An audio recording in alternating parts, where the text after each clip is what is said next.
আবির ভাই। সুপরিচিত কণ্ঠস্বরে চিরচেনা জবাব। হুম। আবিরের মোহমায়ায় জড়ানো মেঘ বিমোহিত নয়নে আবিরকে দেখে ঢোক গিলে উষ্ণ স্বরে জানতে চাইল। আব্বু এমন করছেন কেন? মেঘের আকুল কণ্ঠে বলা কথাটায় আবির নড়ে চড়ে বসল। ধীর কণ্ঠে বলল, জানি না। আপনি এভাবে আর কতদিন আমাকে বাঁচাবেন? জানি না। মেঘ একটু রাগী স্বরে বলল। আপনি কি কিছুই জানেন না? আবির মেঘের দিকে তাকিয়ে মলিন হেসে বলল। তোর কাছে একটা জিনিস চাইবো, দিবি? অমনি মেঘের হৃদস্পন্দন বাড়তে শুরু করেছে। আবিরের আকুল আবেদনে মেঘের ভেতর তোলপাড় শুরু হয়ে গেছে। মেঘ তপ্ত স্বরে বলল, কি চান? সাহস। আবিরের কথা শুনে মেঘ আনমনেই হেসে ফেলল। লজ্জায় চিবুক খানিক নামিয়ে বলল, আপনি আমার কাছে সাহস চাচ্ছেন? আবির ঢোক গিলে শান্ত স্বরে বলল, হ্যাঁ চাইছি। কেন? নিজের করা ভুলগুলো প্রতিনিয়ত তারা করে আমায়। জানি না কখন কি হবে, যদি পারিস একটু সাহায্য করিস। কিসের ভুল? কি করেছেন আপনি? কিসের সাহায্য চাইছেন? আবিরের শানিত চাহনি মেঘের হৃদয়ের তোলপাড় আরও বাড়িয়ে দিচ্ছে। আবিরের কথার মানে বুঝতে পারছে না, বুকটা ধরাস ধরাস করে কাঁপছে। মেঘ প্রখর নেত্র দীর্ঘ সময় আবিরকে নিরীক্ষণ করলো। একবারের জন্য পল্লব ফেলল না। আবির দুহাতে নিজের মুখ ঢেকে বসে আছে, ভেতরে ভেতরে কাঁদছে। এটা বুঝতে পেরেই মেঘ তড়িৎ বেগে আবিরের কাছে এগিয়ে গেল। আবিরের মাথায় হাত রেখে উদ্বিগ্ন কণ্ঠে শুধালো। আবির ভাই, কি হয়েছে আপনার? মেঘের স্পর্শ পেয়ে আবিরের ভেতরের কান্না কিছুটা প্রকাশিত হলো। আবিরের কান্না দেখে মেঘের রাকিবের গায়ে হলুদের রাতের কথা মনে পড়ে গেছে। মেঘ আর্তনাদ করে উঠল। আপনি কাঁদছেন কেন? কি হয়েছে বলুন আমায়, প্লিজ প্লিজ বলুন। আবির হঠাৎই মেঘের হাতটা শক্ত করে ধরল। আকস্মিক ঘটনায় মেঘের শরীর ঝাঁকুনি দিয়ে উঠেছে।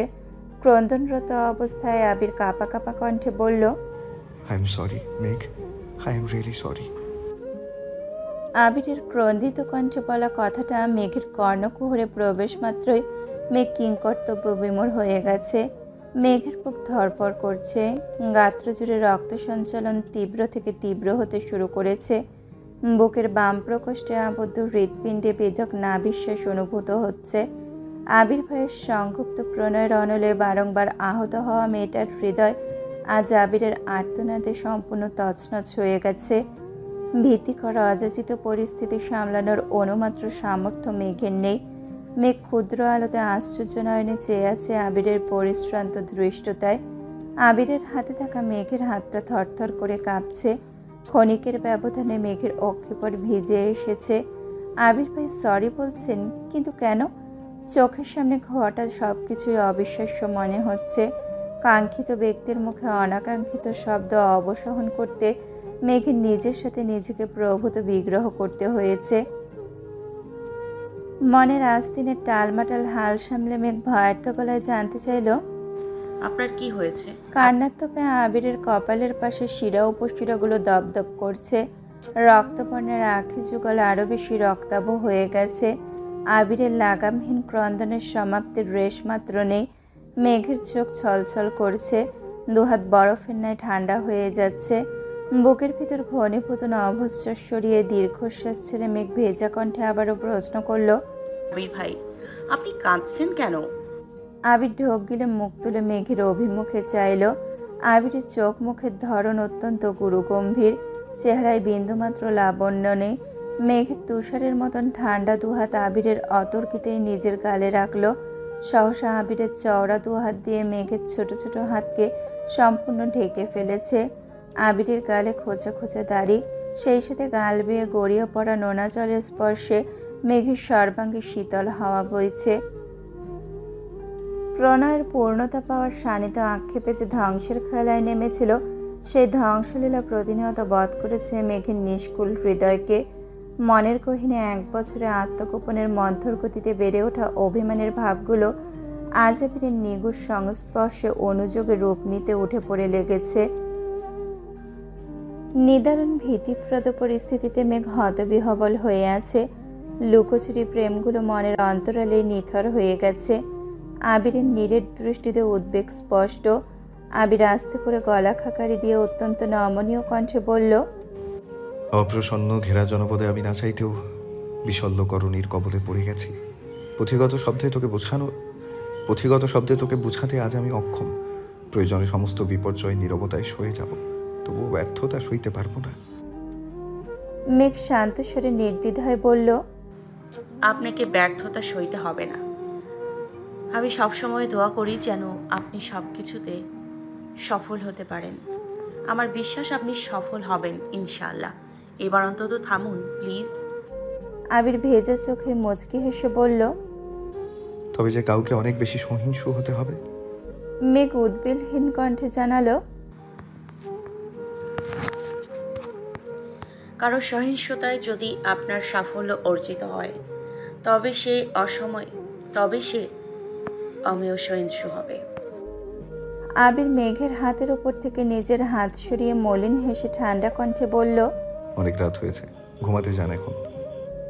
মেঘ চিন্তিত কণ্ঠে শুধালো, আর আপনি? একটু পর যাব।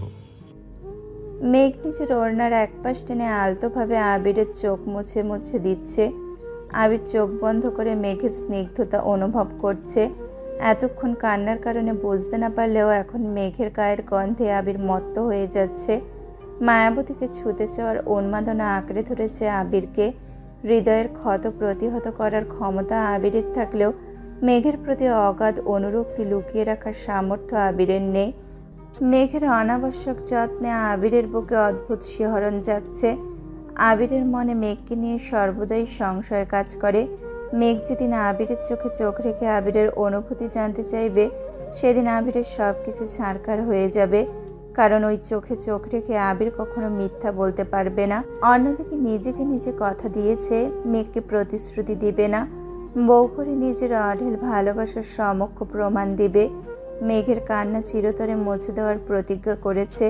সেসব কিছু ভেবেই বারংবার আহত হয় আবির। মেঘকে সম্পূর্ণ নিজের করে নিতে পারছে না। পরিবার নামক বেড়াজালে বাঁধা পড়ে আছে। এদিকে মেঘের কান্না কমার বিপরীতে দিনকে দিন বেড়েই চলেছে। আবির প্রতিনিয়ত নিজেকে দায়ী করছে আর অন্তরের উত্তাপে নিজেই ঝলসে যাচ্ছে। মেঘ আবিরের চোখ মুখ মুছে শীতল কণ্ঠে বলল, আমাকে রুম পর্যন্ত দিয়ে আসুন। আবির ভ্রু কুঁচকে ক্ষীণ স্বরে বলল, আসছিলেন কিভাবে? মেঘ চট করে বলে ফেলল, এভাবেই আসি না কেন, তাতে আপনার কি? এখন আমাকে দিয়ে আসবেন, চলুন। আবির আর চোখে মেঘের পানে তাকালো। ক্ষুদ্র আলোতেও মেয়েটার ক্রোধিত মুখশ্রী জলজল করছে। আবির মৃদু হাসল। আবিরের হাসি দেখে মেঘ হতাশ হয়ে ভারী নিঃশ্বাস ছেড়ে আকুল কণ্ঠে বিড়বিড় করে বলল, ওই যে দেখুন, দরজায় দাঁড়িয়ে তানারা আমাকে দেখে কেমন করে হাসছে। মেঘের আজগুবি কথা শুনে আবির না হেসে থাকতে পারল না। অকস্মাৎ জোরে শব্দ করে হাসতে শুরু করেছে। আবিরের মুখে হাসি ফোটাতে পেরেছে বলে মেঘ আহ্লাদে গলে যাচ্ছে। আবিরের হাস্যোজ্জ্বল চেহারায় অপলক দৃষ্টিতে তাকিয়ে মেঘ মনে মনে আওড়ালো, আপনি যতবার নিরাশ হবেন আমি ঠিক ততবার আপনার মনে আশার আলো জ্বালাবো। আমৃত্যু আপনার পাশে হিতৈষীর ছায়া হয়ে থাকবো। আবেগে আপ্লুত মেঘের রঙিন দৃষ্ট তার অন্ধকার মুহূর্তেই সরে গেছে। রং বেরঙের স্বপ্নে সেজে উঠেছে মনের আঙিনা। আবিরের নজর মেঘের দিকে পড়তেই জিভ দিয়ে ঠোঁট ভিজিয়ে ভ্রু নাচালো। মেঘ লজ্জায় চিবুক নামিয়ে বিড়বিড় করে বলল, আপনার হৃদয় অনুভূতি সমাপ্তির পূর্বেই নবরূপে সৃজন করব তৃপ্তির নিকেতন। আবির বর্ষা থেকে দাঁড়িয়ে মোলায়েম কণ্ঠে বলল, ম্যাম চলুন। আবির হাঁটছে। মেঘ আবিরের পিছু পিছু হাঁটছে। কিছুটা আলোকিত ছাদ পেরিয়ে দরজার কাছে আসতে মেঘ চোখে অন্ধকার দেখছে। হঠাৎ মনে পড়ে গেলেও সত্যি সত্যি যদি তানারা এখানে থাকে। মেঘ ভয়ে আবিরের শার্ট খামচে ধরেছে। মেঘের অধীরতা বুঝতে পেরে আবির একটু থেমে মেঘের পিঠ পেরিয়ে অন্য পাশের কাঁধে আলতোভাবে হাত রেখেছে। অকস্মাৎ মেঘ চিৎকার দিয়ে উঠেছে। আবির তড়িৎ বেগে মেঘের মুখ চেপে শক্ত কণ্ঠে বলল, আরে পাগল, আমি ধরেছি, তানারা ধরেনি। মেঘ আতঙ্কিত কণ্ঠে বলে উঠল, আপনি এভাবে ধরেছেন কেন? আমি ভয় পেয়ে গেছি। বলে ধরবেন না? আবির নাক মুখ কুচকে চিবিয়ে চিবিয়ে বলল, আপনাকে ছুতে গেলে অনুমতি নিতে হবে। মেঘ মনমরা হয়ে বলল, অন্ধকারে ভয় লাগে। আবির কিছুটা সরে গিয়ে শক্ত কণ্ঠে বলল, তোর কাছে ফোন আছে না? ফ্ল্যাশ জ্বালা। No need. কেন? মেঘ দু হাতে আবিরের বাহু চেপে ধরে বলল। আপনিই আছেন। আবির নিঃশব্দে হেসে সিঁড়ি দিয়ে নামছে। মেঘের রুমের সামনে আসতেই মেঘ শান্ত স্বরে বলল। আপনি কিন্তু এখন আর ছাদে যাবেন না। কেন? আপনি রুমে না থাকলে আমার ভয় লাগে। আবির কপাল গুটিয়ে বলল। আমার রুমে আমি থাকার সাথে আপনার ভয় পাওয়া না পাওয়ার কি সম্পর্ক? মেঘ সাফাই দেওয়ার স্বরে বিড়বিড় করে বলল। মনকে সান্ত্বনা দেওয়ার জন্য পাশের রুমে মানুষ থাকা আবশ্যক। আপনার রুম ফাঁকা থাকলে তারা আমাকে ভয় দেখানোর সুযোগ পেয়ে যাবে। আবির নিঃশব্দে হেসে বলল। এত বছর যে আমার রুম ফাঁকা ছিল, তখন মনকে কিভাবে সান্ত্বনা দিতেন? মেঘ একরাশ বিরক্তি নিয়ে বলে উঠল। আপনি এত কথা বলেন কেন? ছাদে যেতে বারণ করেছি মানে যাবেন না। কথাটা বলে মেঘ ফোঁস করে শ্বাস ছাড়ল। আবির ভ্রু কুচকে দু আঙুলে মেঘের নাকে আলতোভাবে চেপে মোলায়েম কণ্ঠে বলল। সরাসরি নিষেধাজ্ঞা দিলেই হয়, মিথ্যা অজুহাত দেখানোর কি প্রয়োজন? মেঘ সঙ্গে সঙ্গে মাথা নিচু করে ফেলেছে। আবির স্বাভাবিক কণ্ঠে বলল। ঘুমান আপনি, আমিও ঘুমাতে যাচ্ছি। মেঘ ঘাড় কাত করে সম্মতি দিল। সময় চলছে নিজস্ব গতিতে। আরও একটা ঈদ কেটে গেছে। মোজাম্মেল খানের কথা মতো এবার সব দায়িত্ব আবির আর তানভীর একাই সামলিয়েছে। গত ঈদে মেঘ শুধু আবির তানভীরকে পাঞ্জাবি দিলেও এই ঈদে সবার জন্য পাঞ্জাবি ডিজাইন করেছে।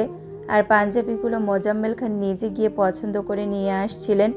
মেঘের পরীক্ষার জন্য আপাতত বিয়ের ব্যাপারে মোজাম্মেল খানও কোনো কথাবার্তা বলছে না। তাই আবির আর তানভীর দুজনেই বেশ নিশ্চিন্ত। বাসার সবাই নিজেদের মতো বেশ শান্তিতে আছে। ইকবাল খান মাঝে মাঝে আবিরের রুমে গিয়ে আবিরকে আলাদাভাবে বুঝিয়ে আসেন। আবিরের সাথে মেঘের সম্পর্ক আগের থেকে বেশ ভালো হয়েছে। দুজনের মধ্যে ছোটোখাটো খুনসুটি সর্বক্ষণ লেগেই থাকে। একে অপরকে ভালোবাসে। দুজন দুজনের ভালোবাসা উপলব্ধি করতে পারে, তবুও মুখ ফুটে কেউ কাউকে ভালোবাসি বলতে পারে না। আবির যেমন নিজের গণ্ডিতে বাঁধা, তেমনি মেঘও নিজের গণ্ডিতে বন্দী হয়ে আছে। মিনহাজের ঘটনার পরপর মনে মনে প্রতিজ্ঞা করেছিল, যতদিন পর্যন্ত আবিরের প্রণয়ের প্রমাণ পাবে না, ততদিন পর্যন্ত মেঘ আবিরকে কিছুই বলবে না। ধীরে ধীরে মিনহাজদের সাথেও আবিরের সম্পর্ক কিছুটা উন্নত হয়েছে। তানভীর নিজের কাছে ব্যস্ত হয়ে গেছে, তবে সময় পেলে আবিরের গাড়ি নিয়ে ভাই বোনেদের সঙ্গে নিয়ে ঘোরাঘুরি করে। ফপ্পিদের বাসার সাথেও যোগাযোগ ভালো হয়েছে। 15 দিন কিংবা মাসে একবার হলেও যাতায়াত হয়। সবার সম্পর্ক ভালো থাকলেও মিম আর আরিফের সম্পর্ক এখনও টম অ্যান্ড জেরির মতো। মেঘ একটুর জন্য চোখের আড়াল হলেই মিম কোনো একটা অঘটন ঘটিয়ে ফেলে। আরিফ প্রথম প্রথম আম্মুর কথা ভেবে মিমের দুষ্টুমি সহ্য করলেও এখন আর করে না। সুযোগে দুইটার পেছনে লাগে। আজ সকাল থেকেই শিমুল আর সোহাগ তানভীরকে কল দিচ্ছে। অনেকদিন যাবৎ বন্ধুদের সাথে দেখা হচ্ছে না, তাই তানভীর বিকেলের দিকে বন্ধুদের সাথে দেখা করতে বেরিয়েছে। শিমুল আর সোহাগ দুইজনেই আগে থেকে উপস্থিত। একসঙ্গে ঘোরাঘুরি করে আড্ডা দিচ্ছিল আর চা খাচ্ছিল। তানভীর চায় চুমুক দিয়ে রাস্তার দিকে তাকাতেই সহসা ভ্রু কুচকাল। বন্যা কিছু জিনিসপত্র নিয়ে একা একা হনহন করে যাচ্ছে।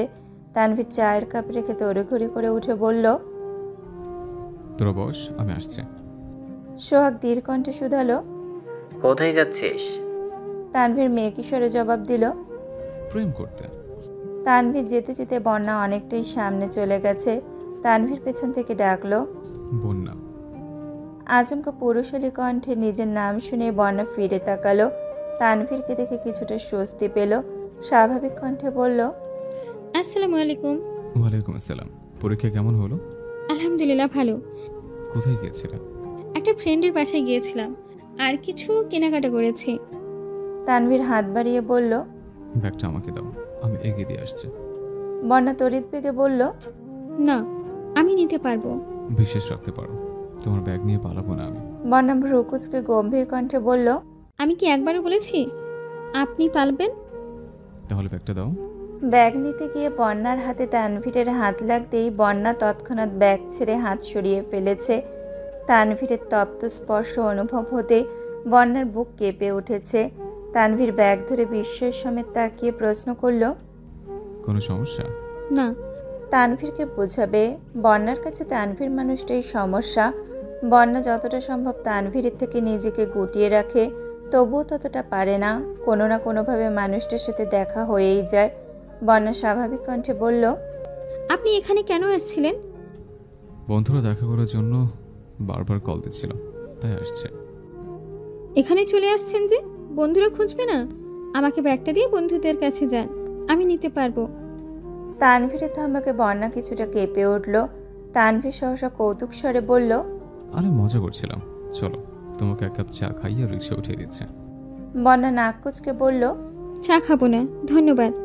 তানভীর শব্দ করে হেসে বলল, আমি তো জানতাম তোমার চা খুব পছন্দ, এখন আমি বলছি বলে যাবে না?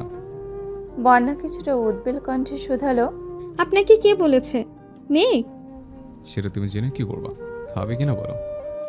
বন্যা আস্তে করে বলল, ঠিক আছে। অনেকটা সামনে গিয়ে রাস্তার পাশে একটা চায়ের দোকানে দুইজনেই চা খেতে দাঁড়িয়েছে। আশেপাশে তেমন মানুষজন নেই। চায়ের দোকানে 4-5 জন লোক চা খাচ্ছে, যার মধ্যে 2 জন সিগারেট টানছে। বন্যা গোল গোল চোখে সেই লোকেদের দিকে তাকিয়ে আছে। তাদের হাবভাব দেখে বন্যার ভ্রুযুগল আরও কুঁচকে আসে। তানভীর সে দৃশ্য দেখে বলল, তুমি বরং এই পাশে দাঁড়াও, তাহলে ধোয়া আসবে না। বন্যা অতর্কিতে তানভীরের পানে তাকালো। কিছু একটা জিজ্ঞেস করতে গিয়েও থেমে গেল। তানভীর তপ্তস্বরে বলল, কিছু বলবে? বন্যা এপাশ ওপাশ মাথা নেড়ে না করলো। তানভীর পুনরায় প্রশ্ন করলো, তুমি কি কোনো কারণে আপসেট? বন্যা চোখ তুলে তাকালো, তবে কিছু বলল না। বন্যা রাস্তার দিকে মুখ করে দাঁড়ানো, আর তানভীর রাস্তার পাশে দাঁড়ানো। এদিকে সচরাচর গাড়ি চলাচল করে না। হঠাৎ 2-1টা গাড়ি আসে। বন্যার সঙ্গে সরাসরি চোখাচোখি হতেই তানভীর বন্যার মাদকের ন্যায় চোখে গহীনে ডুবে গেছে। আশপাশ বলে নিরেট দৃষ্টিতে বন্যাকে দেখছে। আচমকা বন্যা এগিয়ে এসে তানভীরের পেট বরাবর শার্ট আঁকড়ে ধরে শক্ত করে টান দিতেই তানভীর বেসামাল হয়ে বন্যার সঙ্গে ধাক্কা খেল। তানভীরের ঘোর কাটতেই খেয়াল করলো একটা পিকআপ নিয়ন্ত্রণহীন হয়ে তানভীরের পাশ কেটে স্পিডে চলে গেছে। তানভীর সঙ্গে সঙ্গে আশপাশে দেখলো। এদিকে বন্যার 2 হাত এখনো তানভীরের পেটে। কয়েক মুহূর্তে তানভীর স্বাভাবিক হলো। বন্যার স্পর্শ অনুভব করা মাত্রই তানভীরের সারা শরীরে ঝাঁকুনি দিয়ে উঠেছে। নিজেকে সামলে তানভীর সঙ্গে সঙ্গে সরে দাঁড়িয়েছে। বন্যার আগে ফুঁসতে ফুঁসতে বলল, আপনাকে এতবার ডাকলাম, কথা কানে চায়নি? তানভীর বন্যার ক্রোধিত চোখ মুখ দেখে মৃদু হাসল।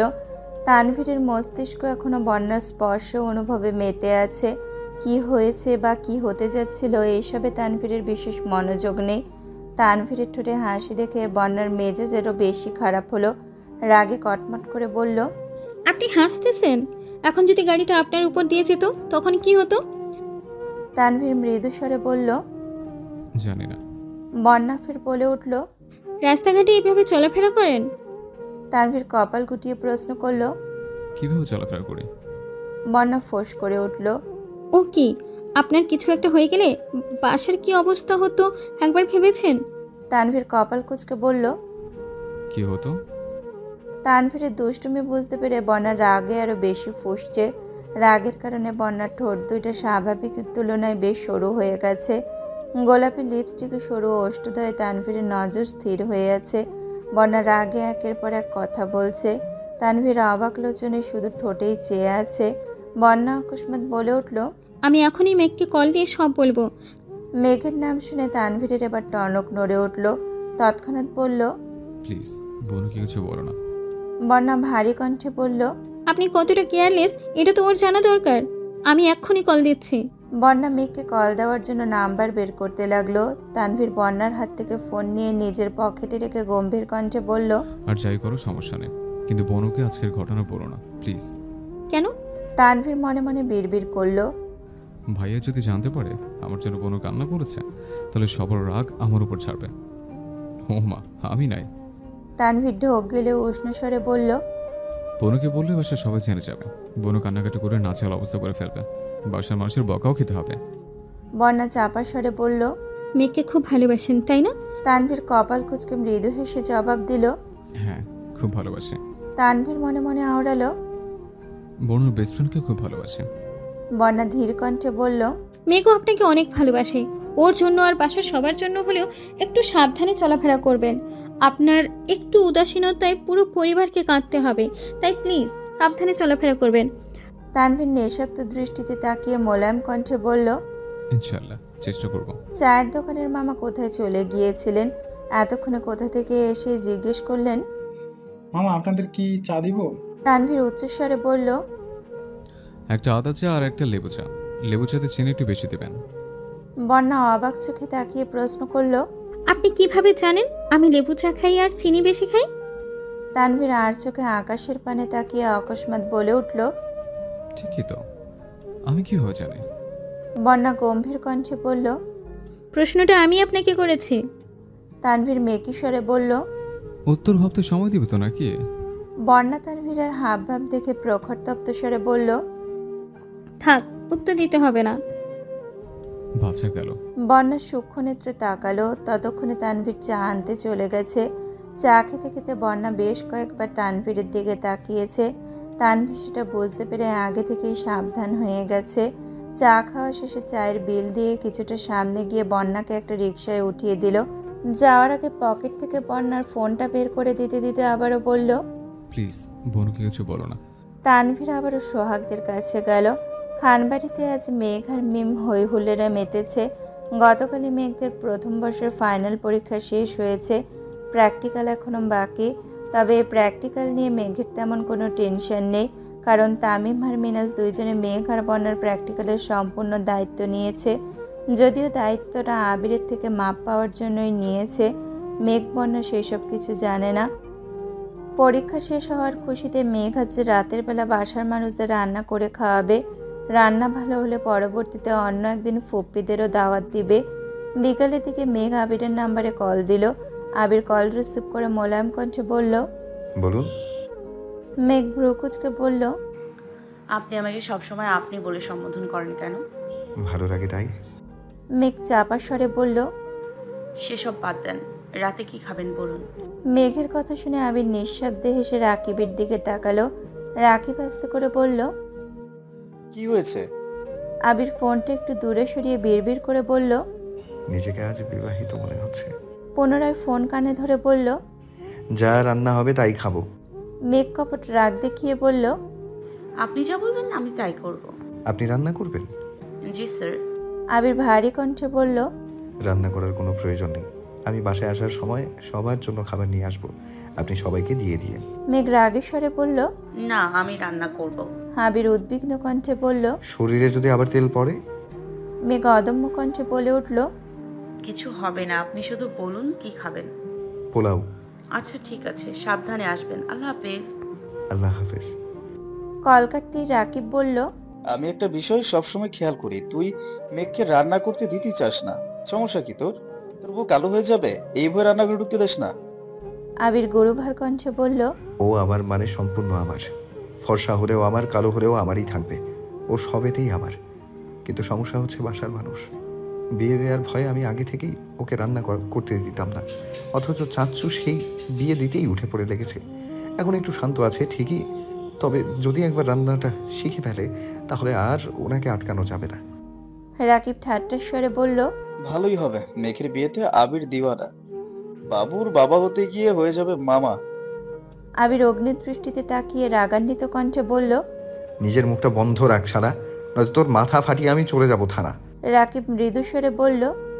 আমি কি তোর শালা? তুই শালা না হলেও তোর কর্মকাণ্ড শালার মতোই।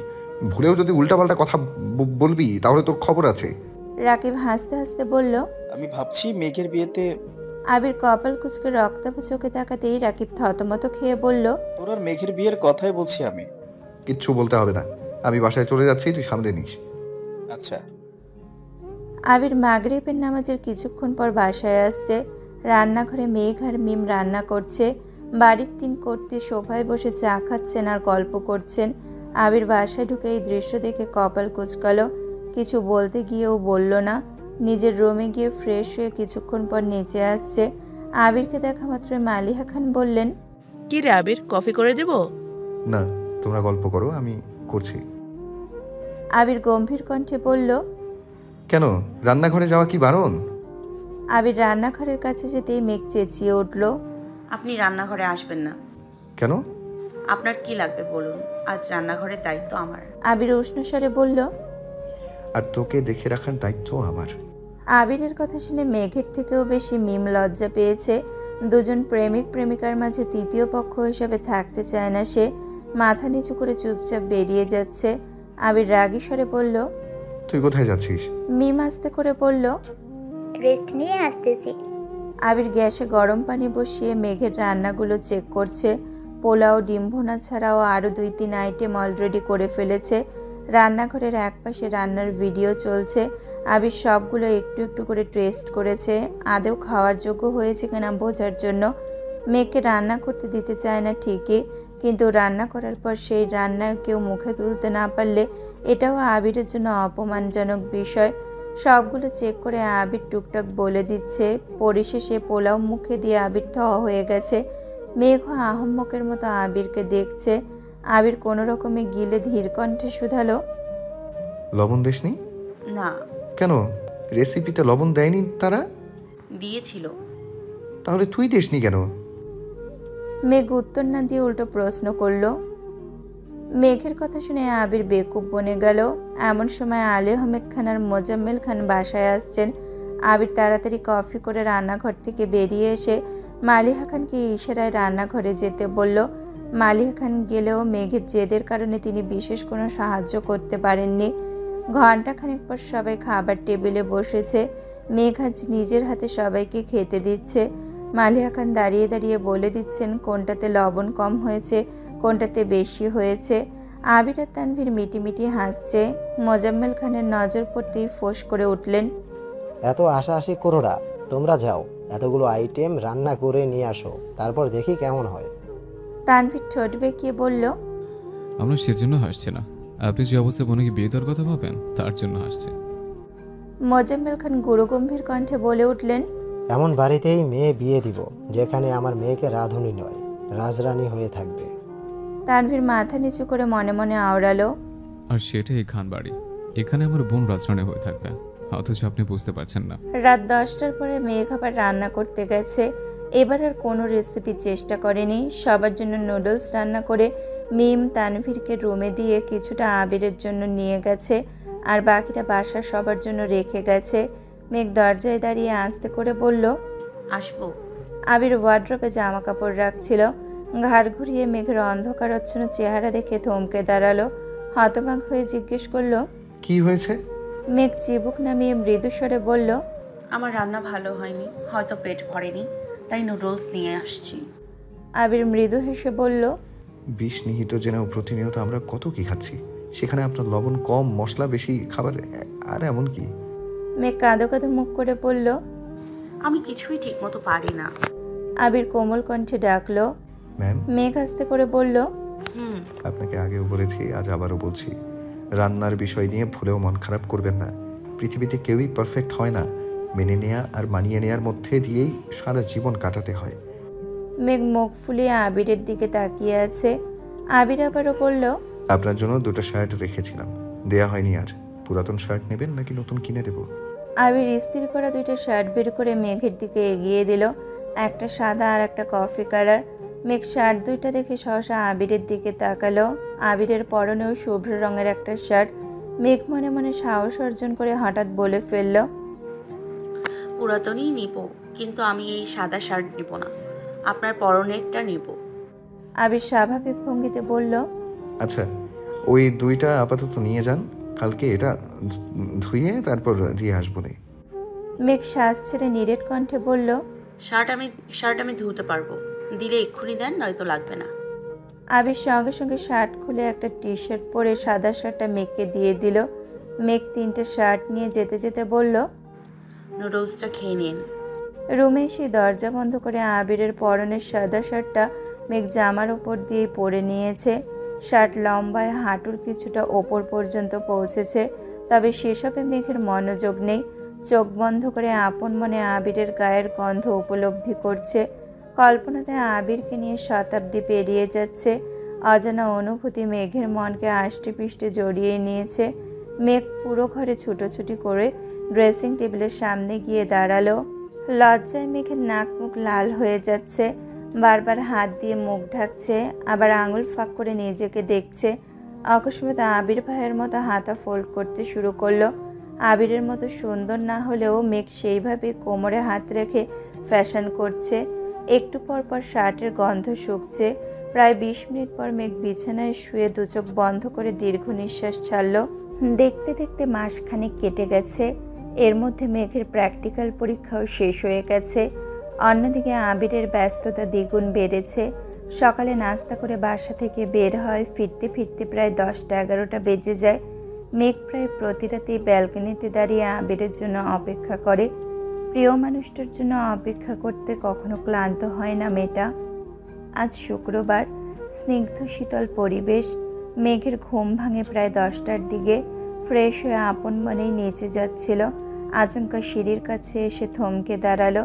তানভীরের রুমের ভেতর থেকে আসা পড়ার শব্দে মেঘ সহসা ভ্রু কুঁচকে তানভীরের রুমের দিকে তাকালো। 1 সেকেন্ড দেরি না করে তানভীরের রুমের দরজা ঠেলে ভেতরে দেখলো। মেঘকে দেখে তানভীর পড়া থামিয়ে শান্ত স্বরে জিজ্ঞেস করলো, কিছু বলবি? মেঘ হাঁ করে 2 হাতে মুখ ঢেকে উত্তেজিত কণ্ঠে বলল, তুমি পড়তে বসছো? তানভীর নম্র স্বরে বলল। সামনে পরীক্ষা। মেঘ বিস্ময়ের সমেত তানভীরকে দেখছে। বাসায় মেয়ে সংঘটিত ঘটনার পর থেকে বাবা ছেলের সম্পর্কে যেমন ফাটল ধরেছে, তেমনই ফাটল ধরেছে পড়াশোনার সাথেও। রাজনীতিতে জড়ানোর পর পড়াশোনাটা কেবল সার্টিফিকেটের জন্যই চালিয়ে গেছে। পরীক্ষা ব্যতীত কখনো কলেজের গণ্ডিও পার হয় না। এত বছর পর হঠাৎ তানভীরকে পড়তে বসতে দেখে মেঘের বিস্ময় যেন কমছেই না। এক ছুটে গেল হালিমা খানের কাছে। একে একে সবাইকে তানভীরের পড়ার কথা বলেছে। সেসব শুনে মিম আর আদিও তানভীরকে এক নজর দেখে গেছে। মেঘ রুমে এসেই দেখে বন্যা কল দিচ্ছে। বন্যার কল রিসিভ করে মেঘ উত্তেজিত কণ্ঠে বলল, জানিস কি হয়েছে? বন্যা আতঙ্কিত কণ্ঠে বলল, ভাইয়া পড়তে বসছে। বন্যা ভ্রু কুঁচকে গম্ভীর কণ্ঠে বলল,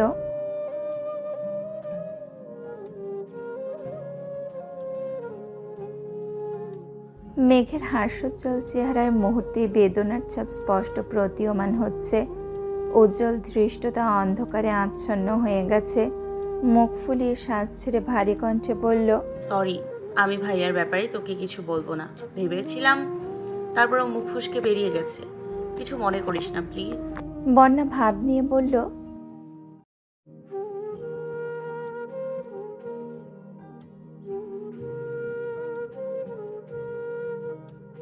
মেঘ মৃদু হেসে বলল, বাদ দে সব কথা, এখন তুই বল কেন কল দিয়েছিস?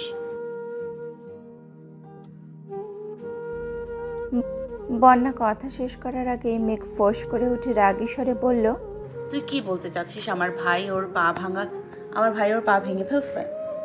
বন্যা রাশভারী কণ্ঠে বলল,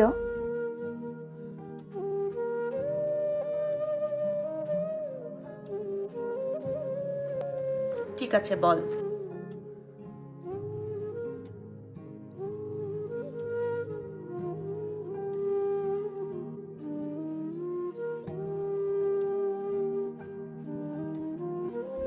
মেঘ ধীর কণ্ঠে বলল, আজ শুক্রবার, আব্বু বড় আব্বু সবাই বাসায়, দেখি যেতে দেন কিনা। ঠিক আছে। মেঘ নিচে আসতে আব্বুর সাথে দেখা। মেঘ ভয়ে ভয়ে বলল, আব্বু, আমার একটা ফ্রেন্ড পায়ে ব্যথা পেয়েছে, সবাই দেখতে যাবে, আমিও যাই। মোজাম্মেল খান মেঘের দিকে তাকিয়ে মলিন হেসে বললেন, ঠিক আছে যাও, তানভীরকে নিয়ে যেতে বলো। ভাইয়া পড়তেছে। মোজাম্মেল খান আশ্চর্যজনিত নয়নে তাকিয়ে বললেন, কি, তোমার ভাই পড়তে বসেছে? মেঘ নিঃশব্দে হেসে বলল, হ্যাঁ, অনেকক্ষণ যাবৎ পড়তেছে। হঠাৎ পড়তে বসার কারণ কি? জানি না, ভাইয়াকে ডাকবো? মোজাম্মেল খান ধীর কণ্ঠে বললেন, না না না, থাক, পড়তে যেহেতু বসেছে পড়ুক, তুমি বরং আবিরকে বলো নিয়ে যেতে। আবিরের নাম শুনে মেঘ আতঙ্কিত কণ্ঠে বলল, না, আমি একাই যেতে পারবো। মেঘ মনে মনে ভাবছে, আবির ভাই যদি জানতে পারে আমি মিনহাজকে দেখতে যেতে চাচ্ছি, তাহলে তো তেলে বেগুনে জ্বলে উঠবে। মোজাম্মেল খান হালকা ধমকের স্বরে বললেন, একা যেতে হবে না, আবিরকে নিয়ে যাও। আবির ভাই ঘুমোচ্ছেন। এত বেলা হয়ে গেছে এখনো ঘুমাচ্ছে। আবিরের ঘুম ভাঙিয়ে তোমাকে নিয়ে যেতে বলো, আর আবির রাজি না হলে আমি নিয়ে যাব। মেঘ বিড়বিড় করতে করতে আবিরের রুমের সামনে এসে দাঁড়ালো। বুক ফুলিয়ে শ্বাস টেনে ফোঁস করে শ্বাস ছেড়ে ভেতরে ঢুকলো। আবিরের মায়াময় ঘুমন্ত চেহারায় কিছুক্ষণ তাকিয়ে থেকে আস্তে করে ডাকলো, আবির ভাই। আবির ঘুমের মধ্যেই জবাব দিল। হুম। মেঘখানিক থেমে মৃদু স্বরে আবারও ডাকলো, আবির ভাই। আবির ঘুমো ঘুমো চোখে তাকিয়ে মেঘকে দেখেই মুচকি হাসলো। আবিরের সদ্য ভাঙা স্বপ্নটা আবারও চোখের সামনে ভেসে উঠেছে। মেঘের মায়াবী আদলে তাকিয়ে মোলায়েম কণ্ঠে বলল, জি ম্যাম, বলুন। মিনহাজের কথা শুনে কি না কি করে বসবে সেসব ভেবেই ভয়ে মেঘের বুক কাঁপছে। তবুও সাহস নিয়ে বলল, আব্বু বলছেন আমাকে নিয়ে একটু বাইরে যেতে। আবির শোয়া থেকে এক লাফে বসে উত্তেজিত কণ্ঠে বলল, চাচ্চু বলেছে? জি। কোথায়? মিনহাজ পায়ে ব্যথা পেয়েছে, দেখতে যাব। আবির ভ্রু কুচকে জিজ্ঞেস করলো, পায়ে ব্যথা কিভাবে পেয়েছো? ফুটবল খেলতে গিয়ে। আপনি যাবেন? যাবো না কেন? চাচ্চু বলেছেন যেতে তো হবেই। আবির রেডি হয়ে নিচে নামতেই মোজাম্মেল খানের সাথে দেখা। মোজাম্মেল খান শান্ত স্বরে বললেন, যাওয়ার সময় ফল মূল কিনে নিয়ে যেও। জি আচ্ছা। আর হ্যাঁ, নাস্তা করে বের হও। আবির বলতে নিল, পরে খাবো। কিন্তু বলতে পারল না। মেঘ রেডি হয়ে নামতে নামতে আবির অল্প নাস্তা করে নিয়েছে। রাস্তা থেকে ফল আর কিছু খাবার নিয়ে মিনহাজকে দেখতে গেল। আবিরকে দেখে মিনহাজ শোয়া থেকে উঠতে নিল। আবির তাকে থামিয়ে ধীর কণ্ঠে বলল, এত চাপ নিও না, শুয়ে থাকো। বন্যা মিষ্টিরাও পাশে দাঁড়ানো।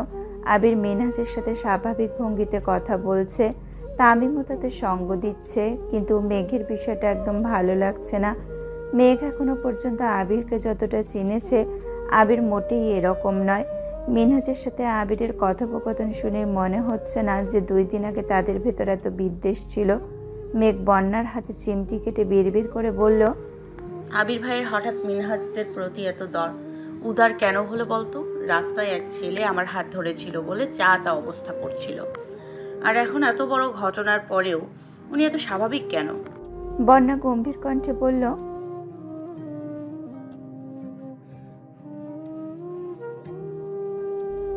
আবির কিছুক্ষণ কথা বলে বেরিয়ে গেছে।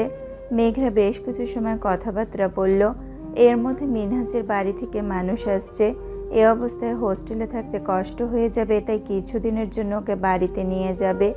মিনহাজকে বিদায় দিয়ে মেঘ বন্যা বিভিন্ন বিষয়ে কতক্ষণ আলোচনা করলো। আবিরকে কল দেওয়ার কিছুক্ষণের মধ্যেই আবির চলে আসছে। মেঘ স্বাভাবিক কণ্ঠে জিজ্ঞেস করলো, কোথায় গিয়েছিলেন? একটু কাজ ছিল। একটা কথা বলবো? হুম। আপনার এত পরিবর্তনের কারণ কি? আবির ভ্রু গুটিয়ে ধীর কণ্ঠে শুধালো, কিসের পরিবর্তন? আপনি তো আগে এমন ছিলেন না, তাহলে এখন এমন হয়ে যাচ্ছেন কেন? আবির মলিন হেসে বলল, আপনার ভালোর জন্য। আমার ভালো মানে? আবির বাইক স্টার্ট দিতে দিতে বলল, সময় হলে বুঝবেন। মেঘ শঙ্কায় আর কিছুই বলতে পারল না। চুপচাপ দুইজনেই বাসায় ফিরেছে। 3 দিন কেটে গেছে। তানভীর গতকালই বন্ধুদের সাথে ট্যুরে গেছে। ফিরতে আরও 1-2 দিন লাগবে। আজ মিমের স্কুলে প্রোগ্রাম, তাই সকাল থেকে মেঘের কাছে বায়না ধরেছে প্রোগ্রামে মেঘের ফোনটা নেওয়ার জন্য। মেঘও তেমন আপত্তি করেনি, মিমকে ফোন দিয়ে দিয়েছে। বিকালের দিকে মেঘ ঘুমিয়েছিল।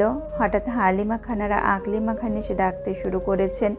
মেঘ ঘুমের মধ্যে কোনো রকমে বলল, ডাকছো কেন আম্মু? তোকে দেখতে মানুষ আসছে, তাড়াতাড়ি ওঠ। সেকেন্ডের মধ্যে মেঘের ঘুম ওধাও। তড়িৎ বেগে উঠে বসে চেঁচিয়ে উঠল, কি? আকলিমা খান চাপা স্বরে বললেন, আস্তে কথা বল, নিচে লোকজন বসে আছেন। মেঘ অবিশ্বাস্য চোখে তাকিয়ে আবারও চেঁচালো, আমি কোথাও যাব না। মেঘ আশেপাশে ফোন খুঁজতে নিল। হঠাৎ মনে পড়েছে মিমের ফোন নিয়ে যাওয়ার কথা। হুট করে ঘটা ঘটনাগুলো মেঘের মস্তিষ্ক অকেজো করে তুলেছে। কি করবে তার দিশা পাচ্ছে না। আজ বাসায় তানভীর, মিম কেউ নেই। কে বাঁচাবে মেঘকে? কিভাবে যাবে পাত্রপক্ষের সামনে? আবির ব্যতীত কাউকে পাত্র হিসাবে দেখতেই চায় না মেঘ। যেভাবেই হোক আবির ভাইকে জানাতে হবে। মেঘ হুট করে বিছানা থেকে নেমে দরজার দিকে ছুটল। আম্মু বা কাকিয়া কারোর নাম্বার থেকে কল দিয়ে হলেও আবিরকে জানাতে হবে। দরজা পর্যন্ত যেতেই মোজাম্মেল খানকে দাঁড়ানো দেখে আতঙ্কে মেঘের পা যুগল থেমে গেছে। হালিমা খান আর আকলিমা খান দুইজনে হতবাক হয়ে চেয়ে আছেন। মোজাম্মেল খান গম্ভীর কণ্ঠে বললেন, চুপচাপ রেডি হয়ে নিচে আসো। ওনারা তোমার জন্য সারাদিন বসে থাকবে না। মোজাম্মেল খান আবারও নিচে চলে গেছেন। মেঘকে দেখতে ছেলে, ছেলের বাবা আর ছেলের মা আসছে। ছেলে প্রাইভেট বিশ্ববিদ্যালয়ের শিক্ষক, দেখতে শুনতে খুবই ভালো। মোজাম্মেল খানের পরিচিত একজন এই সম্বন্ধের কথা বলেছেন। বাবা মায়ের একমাত্র ছেলে, উত্তরাতে নিজস্ব বাসা আছে, এলাকায় বেশ নামডাকও আছে। ওনাদের একটাই ইচ্ছে, মেয়েকে হতে হবে সুন্দরী, যাতে ছেলের সঙ্গে মানায়। বাড়িতে কোনো কাজ করতে হবে না, যখন যা ইচ্ছা করতে পারবে। এসব শুনেই মোজাম্মেল খান মোটামুটি রাজি হয়ে গেছেন। মোজাম্মেল খান একাই ছেলের বাড়িতে গিয়ে ছেলেকে দেখে আবার তাদের নিজের সাথে করে বাসায় নিয়ে আসছেন। মোজাম্মেল খান ছেলের বাসায় থাকতে আলী আহমেদ খানকে কল দিয়ে বাসায় আসতে বলেছেন। মালিহা খান বাড়ির হেল্পিং হ্যান্ডরা মিলে তাদের জন্য নাস্তা রেডি করছেন। ওপরে হালিমা খান আর আকলিমা খান মেঘকে শাড়ি পরার জন্য জোরাজোরি করছেন। মেঘ শাড়ি ছুঁড়ে ফেলে চিৎকার করে বলছে, তোমরা আমার সাথে এমন কেন করছো? তোমরা কি চাও আমি মরে যাই? হালিমা খান মেঘের মুখ চেপে ধরে আর্তনাদ করে বললেন, আজে বাজে কথা একদম বলবি না। ছেলে দেখার বিষয় আমি কিছুই জানি না। তোর আব্বু হুট করে তাদের নিয়ে বাসায় হাজির হয়েছেন। এখন তুই রেডি না হলে বাড়িতে তুলকালাম কাণ্ড শুরু হয়ে যাবে। মারে, আমার কথা মান একটু। মেঘ কাঁদতে কাঁদতে বলল, আমি বিয়ে করব না আম্মু। আকলিমা খান মেঘের চোখ মুছে শীতল কণ্ঠে বললেন, ছেলে পছন্দ না হলে তোকে বিয়ে করতে হবে না, তুই শুধু রেডি হয়ে নিচে যাবি আর আসবি, ঠিক আছে? মেঘ আবারও বলল, আব্বুর দেখানো কোনো ছেলেকেই আমার পছন্দ হবে না, আমি বিয়ে করব না। মোজাম্মেল খান নিচ থেকে উচ্চস্বরে ডাকলেন, কি হলো, তোমাদের আর কতক্ষণ লাগবে? হালিমা খান আর আকলিমা খান দুইজনে মেঘের চোখ মুখ মুছে মেঘকে সাজাতে শুরু করেছেন। মেঘের দু চোখ বেয়ে অনর্গল পানি পড়ছে। বাকরুদ্ধ হয়ে দাঁড়িয়ে আছে মেঘ। আবিরই মেঘের জীবনের একমাত্র স্বপ্ন পুরুষ। আবির ব্যতীত এই 1.5 বছরে কাউকে নিয়ে 1 সেকেন্ডের জন্য ভাবেনি, অথচ আজ সব কিছু তছনছ হয়ে যাচ্ছে। কিছুক্ষণের মধ্যেই মেঘকে এক কঠিন পরিস্থিতি মোকাবেলা করতে হবে। ভেতরে ভেতরে মেয়েটা চিৎকার করে বলছে, আমি আবির ভাইকে ছাড়া কাউকে বিয়ে করব না। অথচ মুখ ফুটে কিছুই বলতে পারছে না। কান্না গলায় আটকে মেঘের নিঃশ্বাস বন্ধ হয়ে আসছে। কাঁদতে কাঁদতে চোখ লাল হয়ে গেছে, তবুও কান্না থামছেই না। 20-25 মিনিট পর মোজাম্মেল খান আবারও ওপরে আসছেন। ততক্ষণে মেহমানদের নাস্তা খাওয়া শেষ। আলী আহমেদ খান বাসায় ফিরে কেবলই ফ্রেশ হতে গেছেন। মালিহা খানও নিজের রুমেই বসা। মেঘকে অনেক জোরাজুরি করেও শাড়ি পরাতে পারেনি, তাই সবুজ রঙের একটা 3 পিস পরিয়ে আকলিমা খান মোটামুটি সাজিয়ে দিয়েছেন। চোখে কাজল আর ঠোঁটে লিপস্টিক দিলেই মেয়েটাকে অসম্ভব সুন্দর লাগে। আকলিমা খানও সেটাই করেছেন। মোজাম্মেল খান দরজার থেকে মেঘকে দেখেই কপাল গোটালো। ভেতরে এসে গম্ভীর কণ্ঠে বলল, কি শুরু করেছো তুমি? আর কতক্ষণ ওনাদের বসিয়ে রাখবো? মেঘ মাথা নিচু করে দাঁড়িয়ে আছে। মোজাম্মেল খান ভারী কণ্ঠে বললেন। মেঘ মনে মনে আওড়ালো, আমার আবির ভাই আসলে এক মুহূর্তেই সবকিছু ছারখার করে দেবে, তারপর বুঝবা কে আটকায়। অকস্মাৎ নিচ থেকে আবিরের চিৎকারের শব্দ ভেসে আসছে। আবিরের কণ্ঠ কানে বাজতেই মেঘ সহসা বিপুল চোখে তাকালো। সর্বাঙ্গে হিমশীতল হাওয়া বয়ে যাচ্ছে, চোখ দুটো চিকচিক করছে। আবিরের কণ্ঠে একের পর এক হুঙ্কার আসছে। মোজাম্মেল খান দ্রুত রুম থেকে বেরিয়ে গেলেন। ওনার পেছন পেছন হালিমা খান ও আকলিমা খানও ছুটলেন। মেঘের দু চোখ বেয়ে তখনও পানি পড়ছে, কিন্তু ঠোঁট জুড়ে প্রশান্তির হাসি ফুটেছে। মেঘ দীর্ঘ নিঃশ্বাস ছেড়ে বলল, আমি আমার অভয়, আপনি আমার অভয়, আপনি আমার প্রণয়। তাই তো দ্বন্দ্বে দ্বন্দ্বে আপনার অনুসঙ্গে ডুবে যেতে চাই। মোজাম্মেল খান রুম থেকে বের হয়ে ব্যালকনি থেকে নিচে তাকাতেই চোখে পড়ল আবির একটা ফুলদানি ফ্লোরে ছুঁড়ে চিৎকার করে বলছে, আর কোনোদিন যদি এই বাসার চৌকাঠ পার করার চেষ্টা করেন তাহলে জীবন নিয়ে ফিরতে পারবেন না। পাত্রপক্ষ ভয়ে এক প্রকার জীবন বাঁচাতে পালিয়েছে। মোজাম্মেল খান সিঁড়ি দিয়ে নামতে নামতে চিৎকার করে বললেন, সমস্যাটা কি তোমার? আমার কোনো সমস্যা নেই। আবির উচ্চস্বরে চেঁচিয়ে উঠল, না, হবে না। আগামী 6 মাস এই বাড়িতে কোনো বিয়ে হবে না। তোমার কথাই শেষ কথা? আবির রাগান্বিত কণ্ঠে পুনরায় বলল, হ্যাঁ, এই ব্যাপারে আমার সিদ্ধান্তই শেষ সিদ্ধান্ত। মোজাম্মেল খান রাগে ফোঁস করছেন। অতিরিক্ত রাগে আবিরের চোখ মুখ লাল টকটকে হয়ে গেছে। মালিহা খান, আকলিমা খান আর হালিমা খান তিনজনেই আবিরকে থামানোর চেষ্টা করছেন। আজ আবিরকে থামানো সম্ভব না। মোজাম্মেল খানও রাগের চোটে যা তা বলছে। আবিরও প্রত্যুত্তরে নিজের ক্ষোভ প্রকাশ করেই চলেছে। আবির রাগে সবার পাশ কাটিয়ে ওপরে যেতে যেতে বিড়বিড় করে বলল, এরপর পাত্রী দেখার নাম করে কেউ এই বাসায় আসলে চৌকাঠ পার হওয়ার আগেই 2 পা ভেঙে দেব। অতিরিক্ত রাগে আবিরের শরীর ঘেমে একাকার অবস্থা। শার্টের বোতাম খুলতে খুলতে একটু এগোতেই মেঘের সঙ্গে দেখা। ডাগর ডাগর দু চোখে কারো কাজল আর ঠোঁট ভর্তি লিপস্টিক দেখে আবিরের মেজাজ তুঙ্গে।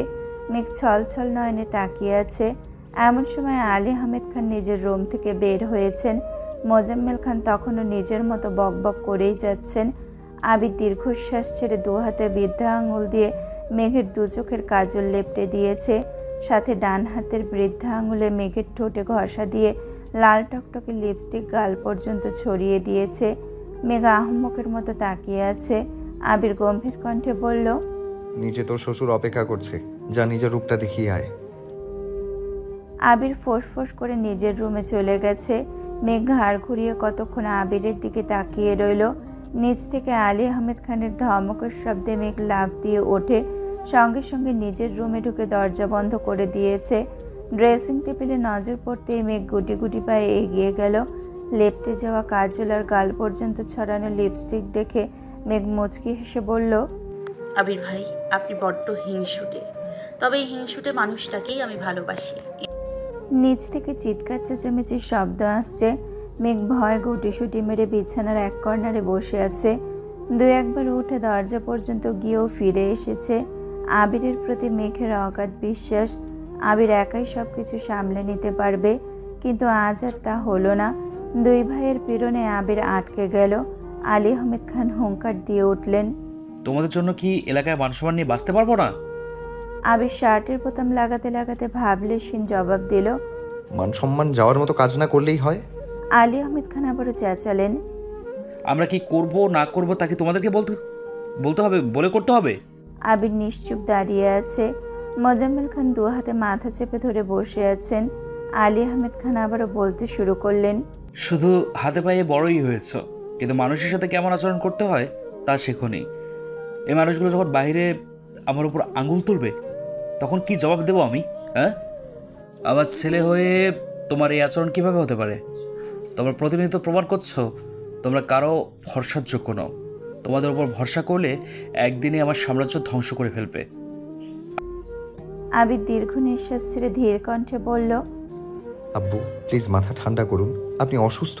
আমার অসুস্থতা নিয়ে তোমার ভাবতে হবে না, তোমার আচরণই সবকিছু বুঝিয়ে দিয়েছে। আবির ভেতরের ক্রোধ কোনো মতেই আটকাতে পারছে না। রাগী স্বরে বলল, ঠিক আছে, আমি যেহেতু আপনার সাম্রাজ্যের একমাত্র সমস্যা, সেই সাম্রাজ্য আর কলঙ্কিত না করি। আবির দীর্ঘ কদম ফেলে বাসা থেকে বেরিয়ে যাচ্ছে। আলী আহমেদ খান পেছন থেকে আবারও হুঙ্কার দিয়ে উঠলেন, এটা ভদ্রলোকের বাড়ি, এই বাড়িতে কোনো গুন্ডা বদমাশের জায়গা নেই। আবির কথাটা শুনেও ফিরে তাকায়নি। বাড়ির 3 কর্তি এক কোণায় চুপ করে দাঁড়িয়ে আছেন। আলী আহমেদ খান আর মোজাম্মেল খানের রাগে তারা বরাবরই চুপ থাকে। আবির বেরিয়ে গেলেও 2 ভাই এখনো থামতে পারছে না। বুকের ভেতরের ক্রোধ থেমে থাকার নয়। কোনো ব্যক্তি আলী আহমেদ খানের যতই প্রিয় হোক না কেন, খানবাড়ির মান সম্মানে আঘাত করলে আলী আহমেদ খান তাকে কখনোই ছেড়ে দেন না।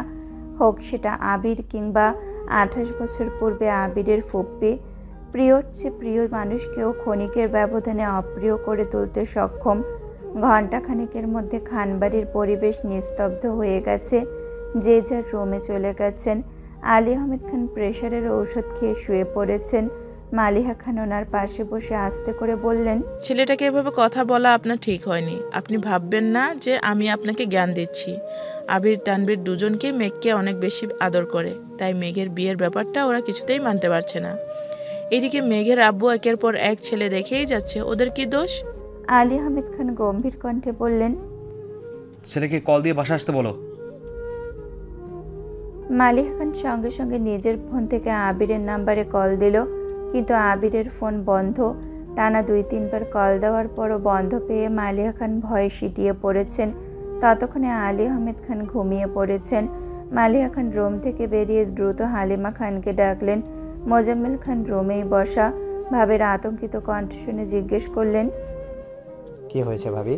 ভাইজানের কিছু হয়েছে? না, আবিরের ফোন বন্ধ, কল দিয়ে পাচ্ছি না। মোজাম্মেল খান নিজের ফোন থেকেও একবার চেষ্টা করলেন। বন্ধ পেয়ে স্বাভাবিক কণ্ঠে বললেন, রাগ করে বেরিয়েছে, তাই হয়তো ফোন বন্ধ। খুলে ফেলবে কিছুক্ষণের মধ্যে, আপনি রেস্ট নিন। হালিমা খানে বেশ কিছুক্ষণ বুঝিয়েছেন, কিন্তু মালিহা খানের আতঙ্ক কমছেই না। তানভীরকে কল দিয়েছে, বলেছে তানভীর ওইখানে থেকে পরিচিত সবার সাথে যোগাযোগ করেছে, কিন্তু আবিরের সাথে কারো কথা হয়নি। রাকিবকে কল দেওয়ায় রাকিব বলল, আবির যাওয়ার সময় আমাকে বলেছে প্রয়োজনে আজই আব্বু চাচ্চুকে সব বলে দিব, তবুও এত প্যারা নিতে পারবো না। তানভীর বাসার ঘটনা যা জানে সবটাই রাকিবকে জানিয়েছে, সব জায়গায় খোঁজ খবর নিতে বলেছে। এত ঘটনার মাঝে মেঘের কোনো হদিশ নেই। ইকবাল খান সন্ধ্যার দিকে অফিস থেকে ফেরার পথে মিমকে প্রোগ্রাম থেকে নিয়ে আসছে। বাসায় সেই সব ঘটনা শুনে ইকবাল খান স্তব্ধ হয়ে গেছেন। মিম সঙ্গে সঙ্গে ছুটল মেঘের রুমের দিকে। মেঘের রুমের দরজা বন্ধ। অনেকক্ষণ ডাকার পর মেঘ ঘুম থেকে উঠে দরজা খুলে দিয়েছে। মেঘের চোখ আর ঠোঁট এখনো আগের মতোই আছে। মিম ভ্রুকুচকে বলল, তোমার এই অবস্থা কেন? মেঘ আয়নায় নিজের মুখটা দেখে মুচকি হেসে বলল। এমনি। মিম মেঘের ফোন মেঘকে দিয়ে আতঙ্কিত কণ্ঠে বলল, তুমি হাসছো? ভাইয়া যে রাগ করে বাসা থেকে বেরিয়ে গেছে তা কি তুমি জানো? এমনকি ভাইয়ের ফোনও নাকি বন্ধ। মেঘ আঁতকে উঠে বলল, কি? মেঘ তাড়াতাড়ি আবিরের নাম্বার ডায়াল করলো। সত্যি সত্যি নাম্বার বন্ধ।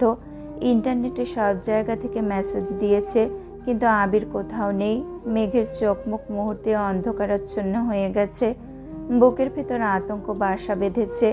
মেঘের এখন নিজের উপর খুব রাগ হচ্ছে। না ঘুমিয়ে তখন রুম থেকে বের হলেই পরিস্থিতি বুঝতে পারত, অন্তত আব্বু আর বড় আব্বুর সামনে কিছু একটা বলতে পারত।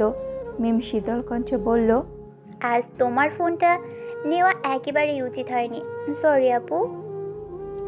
মেঘ মৃদু হেসে বলল, তোর কোনো দোষ নেই, সব দোষ আমার কপালে। তুই রুমে যা। মেঘ অনবরত আবিরের নাম্বারে কল দিয়েই যাচ্ছে। ফুপ্পি, জান্নাত আপু, আসিফ ভাইয়া সবার সাথে কথা বলেছে, কিন্তু কেউ কিছু জানে না। মেঘ নিচে নামতে পারছে না, কারণ আজকের এই ঘটনার জন্য মেঘ নিজেকেই দায়ী করছে। মেঘ উপায় না পেয়ে বন্যাকে কল দিল। বন্যা কল রিসিভ করতে মেঘ একে একে সব বর্ণনা করেছে। বন্যা শান্ত স্বরে বলল,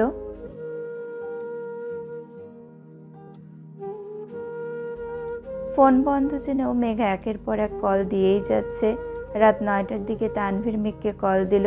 মেঘ কান্না ভেজা কণ্ঠে জিজ্ঞেস করলো, ভাইয়া, আবির ভাই কোথায়? তানভীর মোলায়েম কণ্ঠে বলল, আমি খোঁজ নিচ্ছি, যোগাযোগ হলে জানাবো। তাছাড়া আগামীকাল আমি বাসায় ফিরবো, তুই মন খারাপ করে থাকিস না। মেঘ কাঁদতে কাঁদতে বলল, আমার জন্যই তোমাদের এত ঝামেলা। আমি যেদিকে দু চোখ যাই সেদিকে চলে যাব। তানভীর ঠান্ডা কণ্ঠে বলল, পাগলামি করিস না বন্ধু, একটু বোঝার চেষ্টা কর। মেঘ কল কেটে দিয়েছে। রাতে কারো খাওয়া দাওয়া নেই। যে যার মতো আবিরকে কল দিচ্ছে, পরিচিত সবার সাথে বারবার যোগাযোগ করছে, কিন্তু কেউ কিছুই জানে না। বন্যা রাতে আবারও কল দিয়ে খোঁজ নিয়েছে। 2 দিন কেটে গেছে। আবির এখনো বাসায় ফেরেনি। 2 দিন ধরে কোনো অফিসেও যাচ্ছে না। আলী আহমেদ খান, মোজাম্মেল খান, ইকবাল খান নিজেদের মতো খোঁজ খবর নিয়েই যাচ্ছেন, কিন্তু আশানুরূপ ফলাফল পাচ্ছেন না। আজ বিকেলে বন্যা মেঘেদের বাসায় আসছে। মেঘকে রুমে না পেয়ে সরাসরি ছাদে গেল। মেঘ চোখ বন্ধ করে সোফায় হেলান দিয়ে বসেছিল। বন্যা মৃদু স্বরে ডাকলো। বন্যাকে দেখে মেঘ বর্ষা থেকে উঠে জড়িয়ে ধরে কাঁদতে কাঁদতে বলল, আমার জীবনে এত কষ্ট কেন? বন্যা মেঘের মাথায় হাত বুলিয়ে শান্ত স্বরে বলল,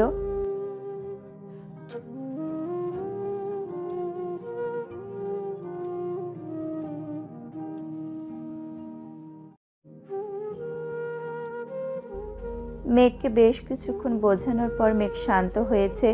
2 বান্ধবী পাশাপাশি বসা। বন্যা হঠাৎ ধীর কণ্ঠে বলল, কোন দিকে?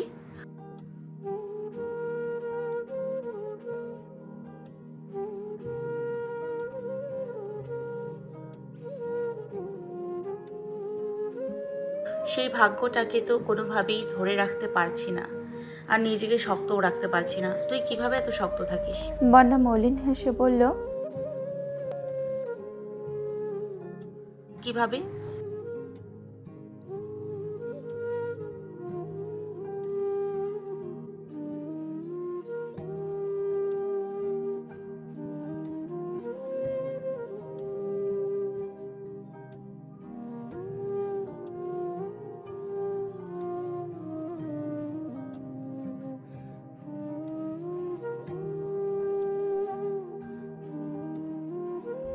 মেঘ ভ্রু কুচকে প্রশ্ন করলো।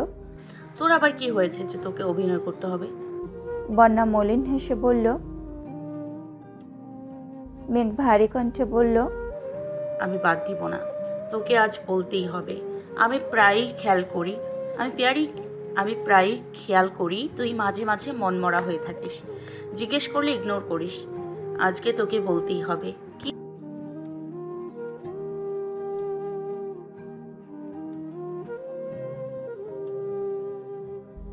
মেঘ ভ্রু কুচকে আতঙ্কিত কণ্ঠে প্রশ্ন করলো। কি হয়েছে তোর? বন্যা ঢোক গিলে উষ্ণ স্বরে বলতে শুরু করলো।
বন্যা দীর্ঘ নিঃশ্বাস ছেড়ে আবারও বলল,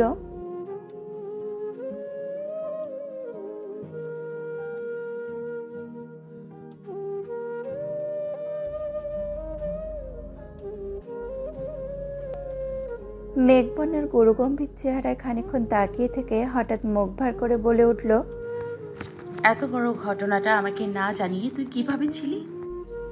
বন্যা ইতস্তত ভাবে জবাব দিল,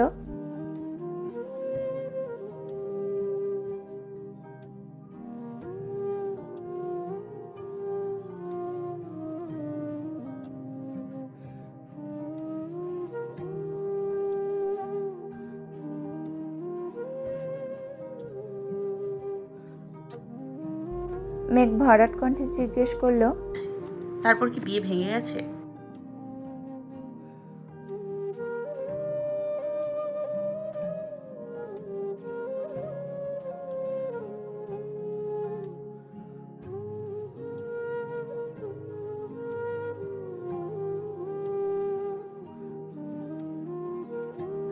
বাসায় কেউ কিছু বলেনি?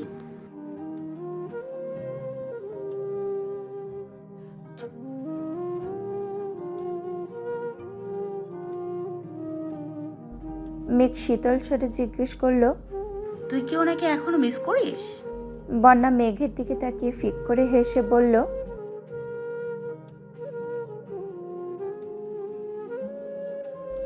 মেঘ আর বন্যা দুজনেই হাসছে। এর মধ্যে মিম পেছন থেকে শক্তপোক্ত গলায় বলে উঠল, বন্যাপু, তুমি দুর্ভাগাসে ফাঁস দিবা কেন?